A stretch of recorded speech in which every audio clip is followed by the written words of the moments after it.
Purpose of this video is to look into 3 of the unresolved questions that Amy Whiting left in her novel I for Isobel and the sequel Isobel on the Way to the Corner Store. The first of the mysteries I'm going to kind of look into is the time frame that the novel is set in. It's not entirely clear in the text, but I think I have puzzled it out. I think that the majority of the I for Isobel, the section where she's an adult, I think she's probably around when she's 18 years old, when May dies and she moves to the boarding house. I think that is probably around 1958, and I've got some evidence for that which I'll present shortly. The second question I wish to look into is Rob Callaghan, Isobel's father. What did he die of? What is the significance of his death in the novel? Why does Amy Whiting choose to leave it out of the story? I believe that Rob Callaghan probably died of tuberculosis, which is something that Amy Whiting herself had as a young woman, and also which Isobel herself develops in the sequel to I for Isobel. The third issue I'm going to look into is at the heart of the novel. Why does Isobel's mother hate her? What's gone wrong in this family to make a mother hate her daughter? And why does her father not help her? Why does her father seemingly have little to no feeling for her at all? Why does Margaret, her sister, retain her mother's affection, or at least is not abused in the way that Isobel is? Why does Margaret get birthday presents but not her younger sister, Isobel? So what is the difference between the 2 siblings and how their parents consider them? And I believe that that question, the answer to that question, is that Rob Callaghan is not Isobel's father. And I've got quite a bit of evidence for that now, and that explains the way that she was conceived, the shame involved in a married woman conceiving a child not to her husband, accounts for May's distaste for her second daughter, and also the indifference of Rob, who has not publicly disowned her, but perhaps being completely aware that she is not his, has no affection for her. All right, I'm going to now start to work my way through those mysteries. The first thing I want to establish is that Amy Whiting likes a good mystery. And I think these mysteries are put in the novel for a reason. I think she's left clues for us to follow, and that she's probably quite enjoyed doing that. In fact, detective fiction almost takes on the status of being a minor motif if you consider the 2 novels together. It only pops up briefly in I for Isobel, with Isobel's childhood love of Sherlock Holmes. But in the second text, it's quite clear from what Isobel says that she has made her way through pretty much all of the main detective writers, particularly female detective writers of the era. She's clearly a fan, and I imagine that Whiting was too. All right, briefly want to touch on Whiting's name, because it's also relevant to this idea of detection. Whiting means to be aware of something, to know and to understand the situation one is involved in. And actually, her central character, Isobel, I'm going to suggest, through the 2 novels, is marked by the fact that she is unwitting. She's the opposite of witting. She doesn't know what's going on. And the reader is also unwitting, is left in the dark. But there are clues there, and if you follow the clues, I think you can get to the answer. One of the first clues, I think, is in the use of Sherlock Holmes in the first chapter. Isobel's love of Sherlock Holmes focuses in particular on one story called A Case of Identity. It's an interesting choice of a story. The main character in that story is a young woman. The young woman is a young typist, as Isobel ends up becoming. And the young woman has been engaged to be married, And shortly before her wedding, her fiancé disappears, leaving a note basically telling her that he has gone, but she needs to stay true to him and not marry anybody else. And she goes to Holmes looking for an answer to, what's happened to her fiancé. Anyway, Holmes basically works it out. And what it comes down to is that the young woman has money coming in from some dead relative somewhere, and the parent, her mother, and her mother's husband, who's her stepfather, have been getting that money because she's a young single woman. But if she marries, that money will go then to her husband. And not wanting to lose that money, the mother and the stepfather have conspired together to create a fake suitor who is actually her stepfather, just disguised as a young man, and he's wooed her. He's got her agreement to marry him, and then he's got her agreement that she will never marry anyone else. And then he's run off and left her with the idea that she will now no longer marry anybody, and the parents will continue to keep the money. Now, this is, I think, quite telling in a number of respects. The first is if we entertain the idea that Rob may not be Isabel's father, then he is, in a sense, her stepfather. So there's that parallel there. The second is that the idea that the mother would behave and betray her own flesh and blood in this way with somebody else against, it's quite a shocking thing, but it has that parallel in this story, that I think Whitting is suggesting, and in fact, she takes the text where it talks about how, if you lift the roof off houses and look in at the queer things people get up to, you'd be really surprised at what you find. And I think she's suggesting that if you lift the lid off this situation, you're going to find something equally disturbing and unusual and sordid and uncaring and deceitful.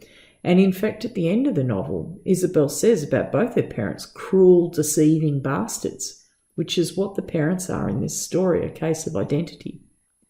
And even the name, A Case of Identity, it's about, who are you, Isobel? I for Isobel, who is I?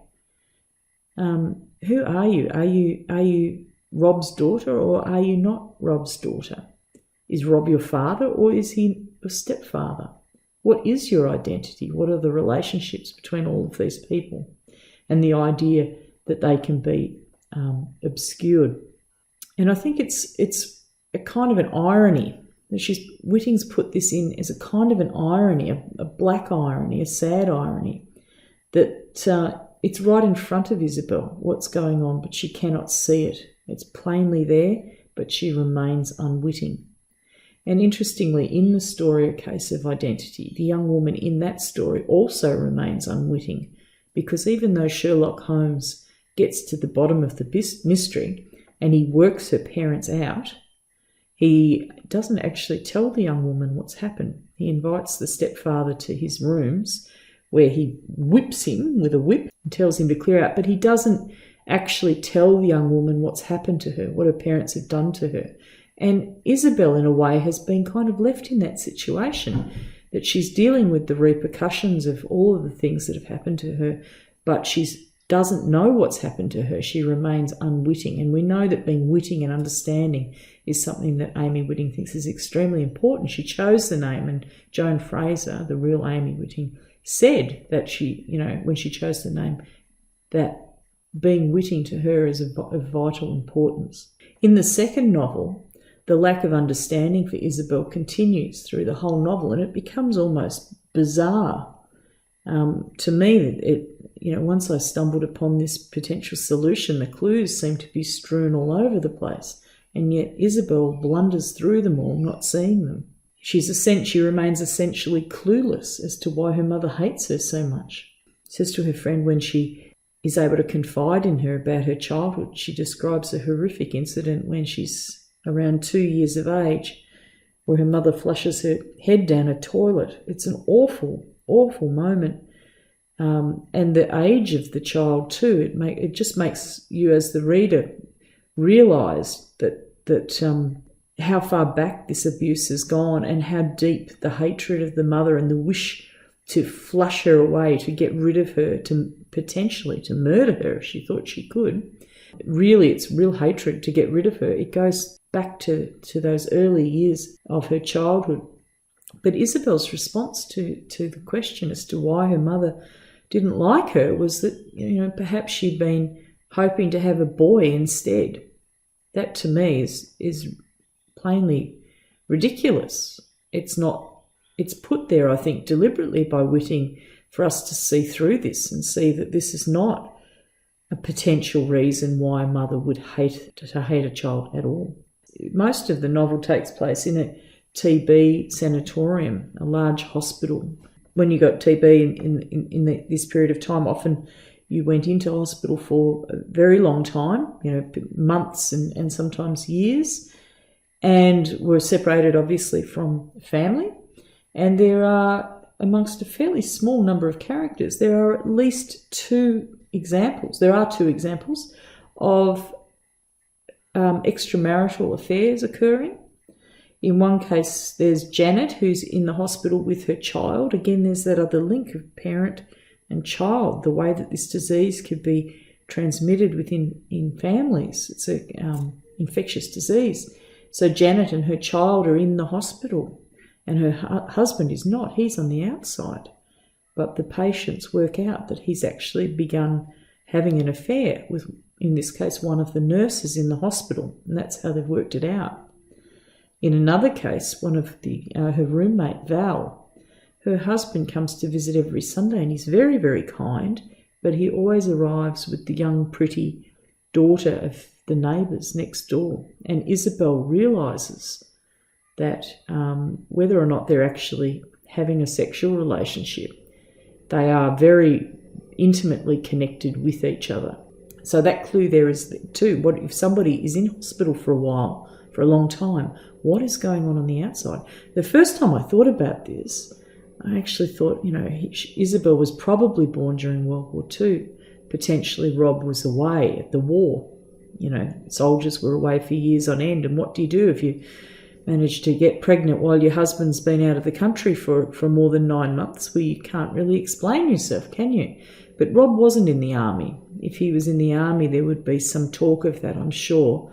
And when he died, there would be some legacy money. Legacy was an organisation that supported the children of servicemen. There would also be something of a pension for May. I'm sure there'd be more information about that if he was in the army and overseas. But, that is another potential reason for him having been not around, because once a woman is married and she's got one child, if another child appears and she's living with her husband, there would have to be a reason for people to know that the child is not his, for him to know and for other people around them to know. And the only way other people would know would be if the husband was just not in the picture for a while. And obviously husbands would know whether they were having sexual relations with their wives or not, but presuming that they were, they may never know if someone else had fathered a child, but if they're not around, they're surely going to know. And I think that might be part of it. Okay, but I'm going to go back and I'm just going to cover a couple of other things first. First thing, I just want to cover the setting and what the time frame is. I think my view is that Isobel was probably born around 1941. But it's very hard to tie down because there's actually two things that Whitting puts in, one in I for Isobel and one in the Isobel on the Way to the Corner Shop, that are actually inconsistent with each other. They can't both be true. The first is that when Isobel moves into the boarding house, she says of Madge, the daughter of the landlady who's a Buddhist, she says that she thinks Madge may be a bit of a mod.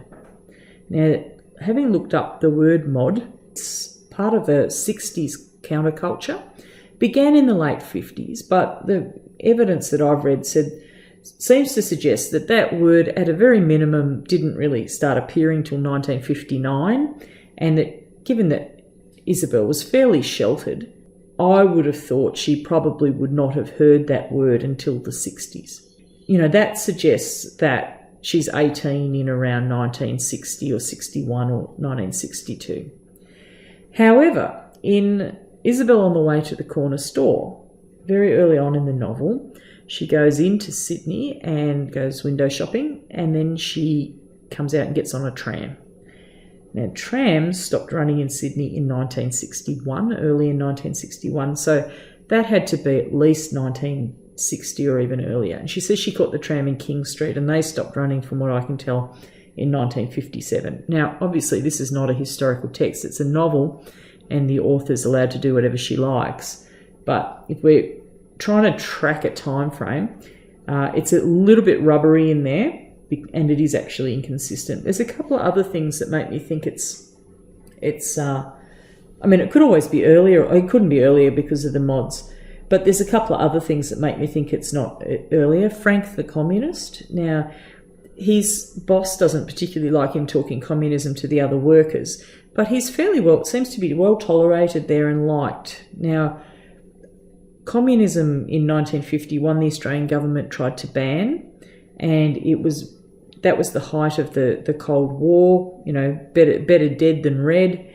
And it's just a little bit hard to imagine someone who is a communist working in a fairly small workplace like a glass importer, where there's unlikely to be a union to protect him, and being tolerated to the extent that he was. I think that's probably more an indication that this is more like, if not the late 50s, then, you know, even into the 1960s. The other thing there that sort of gives it a bit of a date is in Isobel on the Way to the Corner Store, she describes having written a short story and had it published. It has a lesbian theme in it. Now, it's unlikely in the 1950s that, and also that this story was accepted for publication and received fairly sympathetically around the sort of literary crowd that she's hanging around with. Probably unlikely that would happen in the 50s, but by the 60s, by the early 60s, there was a beginning of far more tolerance towards homosexuality, and the beginnings of calls to decriminalise male homosexuality and so forth. So that's really a 60s thing as well. So I'm kind of still a bit torn. I really wish I could get an answer for this, but I can't. I think in the end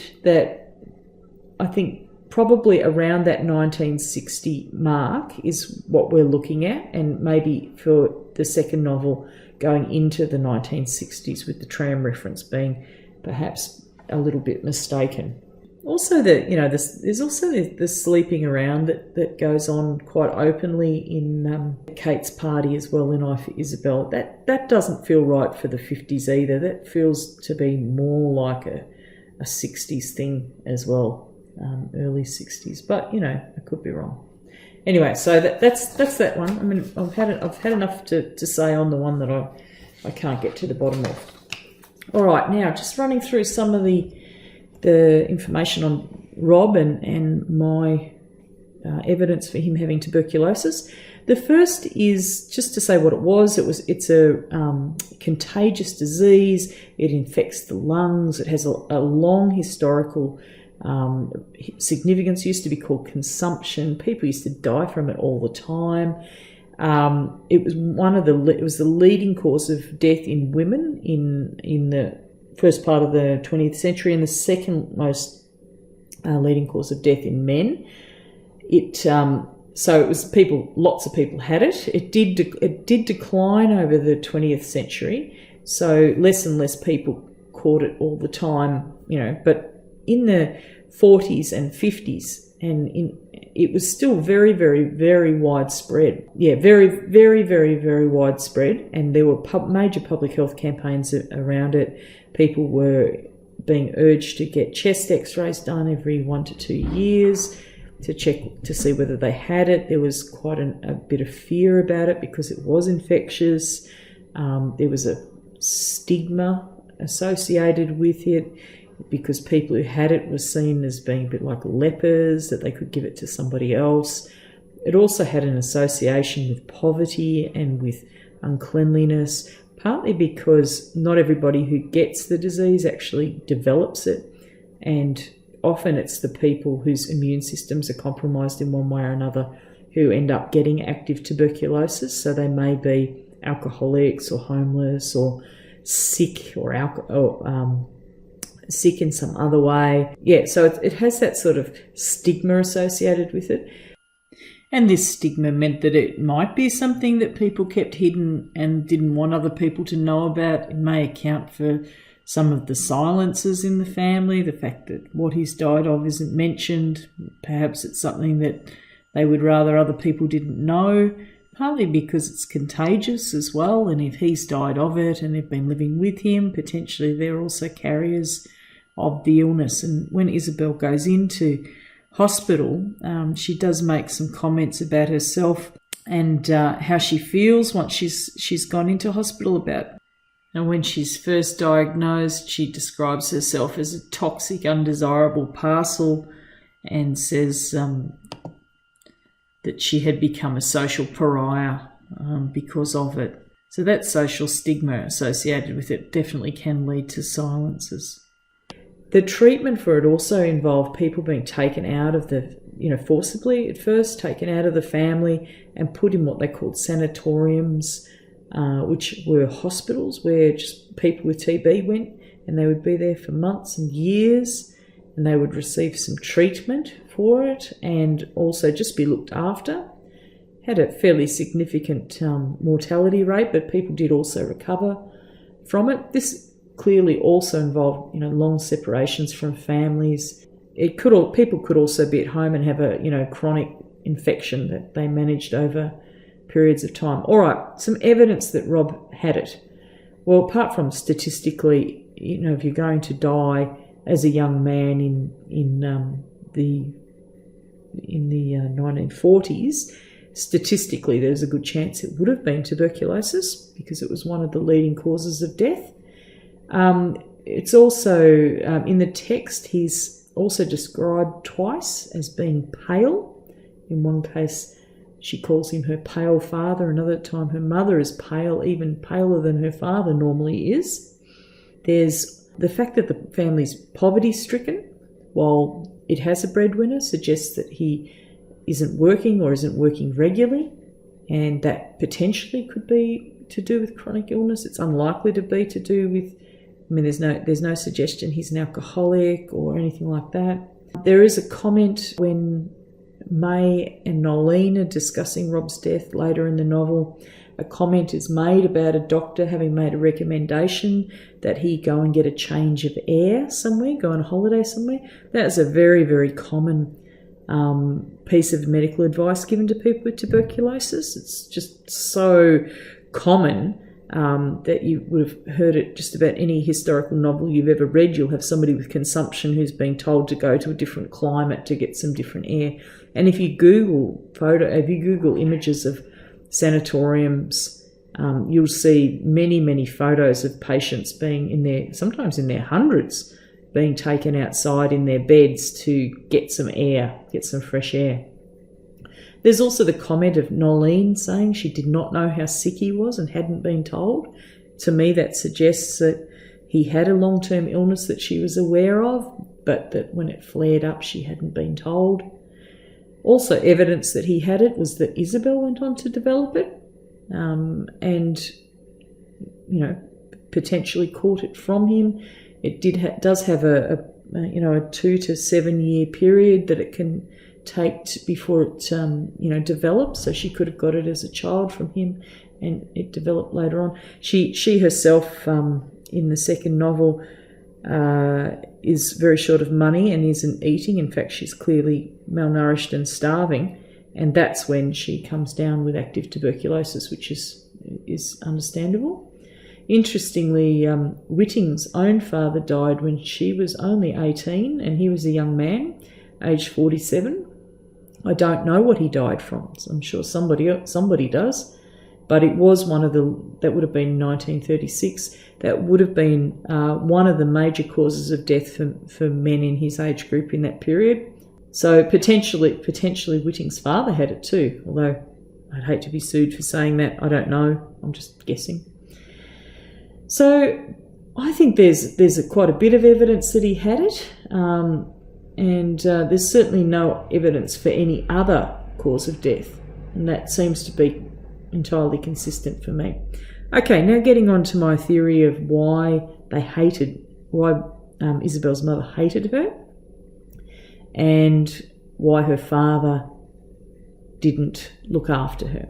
Okay, and my theory is that during a period that Rob had tuberculosis, that he probably would have spent some time in a sanatorium, and that during that time May Callahan, who would have had a small baby at that time, became pregnant.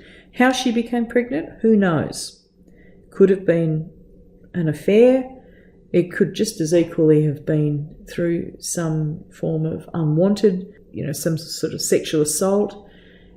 We do not know how she became pregnant, but the fact that she hates the daughter could indicate that she hates the circumstances that she became pregnant, as in a sexual assault, or it could merely be that she hated the fact that it made it clear to the world that she had been unfaithful to her husband.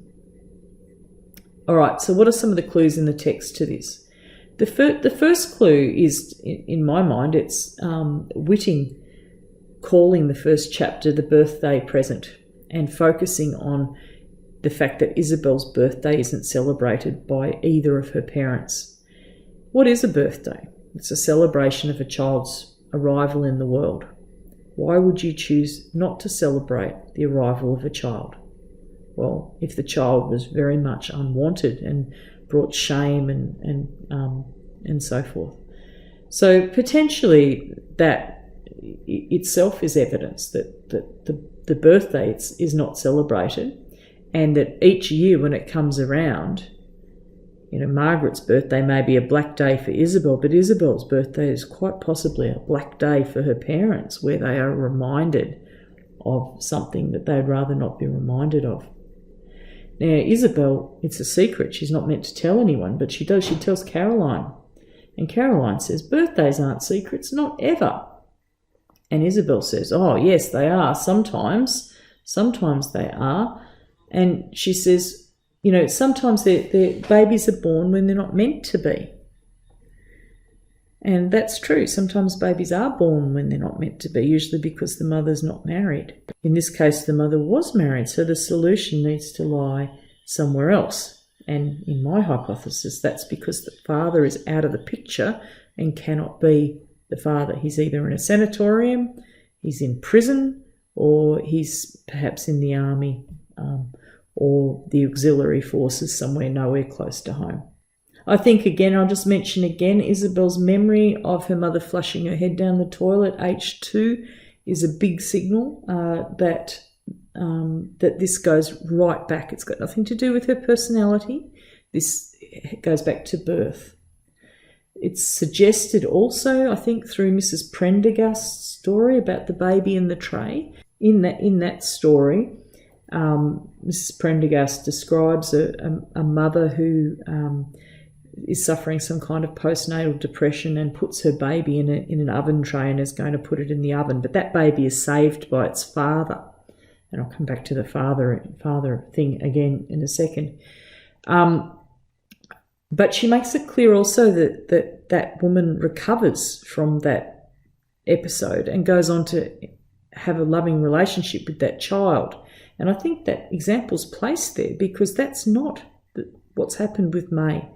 This is not postnatal depression. She has not recovered from it and gone on to form a relationship with Isobel. She hates Isobel, and that's unrelenting. Another piece of evidence is Aunt Nolene's comment to May when the conversation becomes heated, that May was no angel.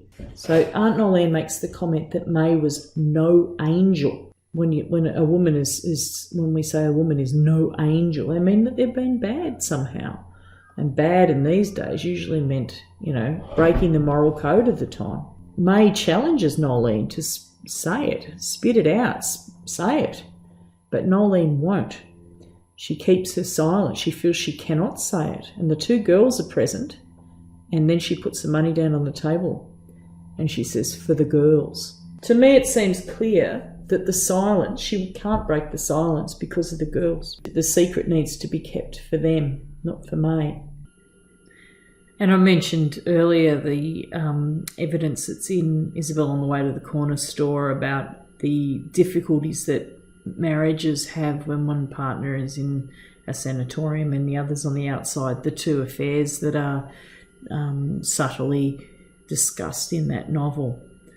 Again, potentially a clue for what might have happened in May and Rob's marriage. And finally, the last thing I want to go over is the search for a father figure that is very, very clear in both texts. And I think that suggests that, you know, Rob he's an absent father in the novel. And she's looking for someone to protect her. He didn't protect her, and that's part of the key to the answer to this story, is the fact that he didn't protect her. And so in her fantasy story that she enjoys as a child, Gerald, the sort of medieval travelling theatre company story, Gerald in that fantasy story is the man and he's the protector. There's Frank at work later on. And then there's Joseph, the character, the made-up fantasy figure of Joseph, who's sort of part mentor and part lover. And then in the second text, she develops a relationship with a man called Boris, who's 22 years older than her, who's a little bit like a love interest, but also a little bit like a father. He's protecting her as well. That idea of a missing male figure to protect her is current through the whole text. All right, so I'm pretty much done with that, and hopefully I've got those ideas into a video. I can move on to something else. Thanks for listening.